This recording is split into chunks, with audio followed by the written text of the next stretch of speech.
ഞാൻ ഇപ്പോൾ നമ്മുടെ സെബാസ്റ്റ്യൻ പോൾ സെപ്റ്റംബർ 2-ന് 2020 മുതൽ ഡൽഹി ഹൈക്കോടതി അവർക്ക് ജാമ്യം നിഷേധിച്ചു. കഴിഞ്ഞ 5 വർഷമായി ഈ പറയുന്ന പ്രതികൾ ജയിലിനകത്ത് തന്നെയാണ്. ബെയിലീസ് റൂൾ ജയിലീസ് എക്സെപ്ഷൻ അല്ല എന്നുള്ളതാണല്ലോ നിയമത്തിന്റെ അടിസ്ഥാന പ്രമാണം. ആ പ്രമാണം ഇവർക്ക് ബാധകമാവാത്തത് എന്തുകൊണ്ടെന്നാണ് അങ്ങയുടെ ഒരു ധാരണ, അഡ്വക്കേറ്റ് സെബാസ്റ്റ്യൻ പോൾ?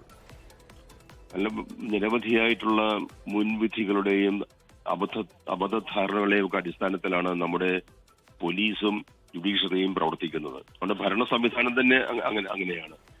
എന്തുകൊണ്ട് അത് എന്ന് നമുക്കറിയാം. എത്രയോ കേസുകൾ നമ്മുടെ മുന്നിലുണ്ട്. ഇപ്പോൾ ഞാൻ നേരിട്ട് ഇടപെട്ട ഒരു കേസ് എന്ന് പറയുമ്പോഴാണ് അബ്ദുൽ നാസർ മദനിയുടെ കേസ് തന്നെയാണ്.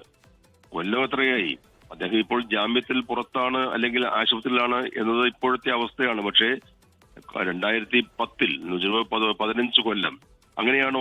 അങ്ങനെ ഒരു അവസ്ഥ നമ്മുടെ ഭരണഘടന വിഭാവന ചെയ്യുന്നില്ല.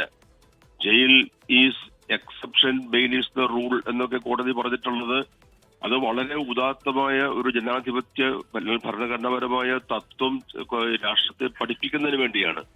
പക്ഷെ സംഭവിച്ചുകൊണ്ടിരിക്കുന്നത് അങ്ങനെയല്ലല്ലോ. കുറ്റം ചെയ്തു എന്ന് അന്വേഷണ സംവിധാനത്തിന് ബോധ്യമുണ്ടെങ്കിൽ അത് ബോധ്യപ്പെടുത്താൻ കോടതിയെ ബോധ്യപ്പെടുത്താൻ അവർക്ക് കഴിയുമെങ്കിൽ അത് ചെയ്യട്ടെ. പ്രതികളെ ശിക്ഷിക്കട്ടെ. പ്രതികളെ ശിക്ഷിക്കുകയും ശിക്ഷ നടപ്പാക്കുകയും ചെയ്തിട്ടുള്ള എത്രയോ സംഭവങ്ങൾ നമ്മുടെ മുന്നിലുണ്ട്. നമ്മളത് തെറ്റു പറയുന്നില്ലല്ലോ. പക്ഷേ ഈ രീതിയിലുള്ള സമീപനം അത് അങ്ങേയറ്റം ജനാധിപത്യ വിരുദ്ധമാണ്. ആ ജനാധിപത്യ വിരുദ്ധത്തിൽ നമുക്ക് സുരക്ഷിതമായി ജീവിക്കാൻ കഴിയാത്ത ഒന്നായി ഈ ലോകം മാറിക്കൊണ്ടിരിക്കുകയാണ്. എന്നാണ് ഇപ്പോൾ അമേരിക്കയിലൊക്കെ കണ്ടുകൊണ്ടിരിക്കുന്നത്. അപ്പൊ അത് ആ രീതിയിൽ നമുക്കിതിനെ അംഗീകരിക്കാൻ കഴിയില്ല. ഒരു ആരോപണം ഉന്നയിക്കപ്പെടുന്നു.